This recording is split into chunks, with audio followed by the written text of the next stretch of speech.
Now, the future of HMV is back in the balance once again. The troubled music retailer seems a racing certainty to be the next household name destined to disappear from your high street. Many experts believe its business model is simply a broken record. So can anyone or anything save this much-loved British icon from following the same road to ruin as Peacock, Comet and Game? Let's talk about some of the numbers here. HMV has reported a half-year loss of £37.3 million before tax. Like-for-like, sales of CDs, DVDs, games and technology products are down more than 10% compared to last year. Net debts have increased by around 7.6%, going up from £163.7 million to more than £176 million. Today, the company's share price plummeted by almost 40%, bringing HMV's market value to around £10 million. Last year, for starters, there was the Adele effect, which came out in February, and everyone knows this is an absolute phenomenon around the world. Sales equate to around those of Michael Jackson's Thriller. It's getting up to that level. But secondly, the reason the product wasn't on the shelves in the first place is because of the Olympics. This two-quarter period covers the Olympics. I know for a fact that all of the major labels and a lot of the indie labels in music, a lot of the suppliers were very paranoid about the Olympics, and probably rightly so. Well, Rahul Sharma is Managing Director of Neve Capital, is here with me now. Good to have you on Jeff Randall Live. So, is HMV going to disappear from our high streets? I think the writing's really on the wall. To start with, you had this problem where they weren't actually squaring up with web competition, where they were quite late in terms of selling on the web, and therefore, quite candidly, it's nowhere near as strong a brand on the internet as it frankly once was on the high street. I don't think it's that strong a brand even on the high street anymore. But what's really taken the wind out of their sails, I think, is the way we consume a lot of the things they sell has changed as well now. You watch movies, you think about streaming them onto your computer, onto your television.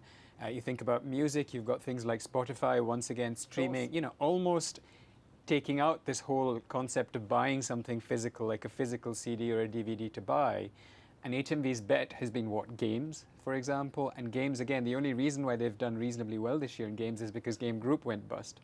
But again, Game Group went bust for a reason. The market's shifting away. And I think that is the problem for now facing this company. And also, of course, they sold off their live music venues. Was that the right move for a company like HMV?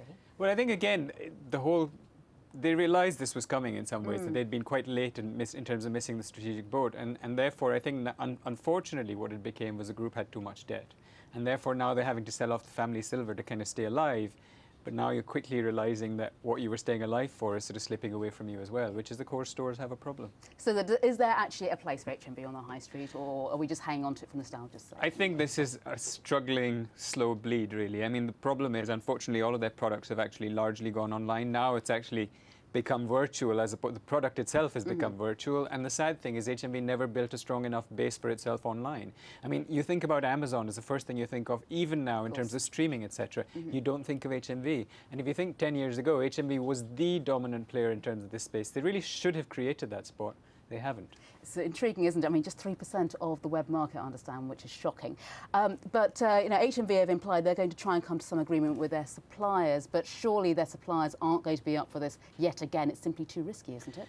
It is in a way and it isn't. I mean, the suppliers are caught between a rock and a hard place. I mean, they realise that once HMV goes, the only other player they have to deal with is Amazon. A lot of them don't like Amazon. A, just because you get a much more powerful person competing with you. But B, Amazon tends to be a much heavier discounter than anyone else, so they don't like that.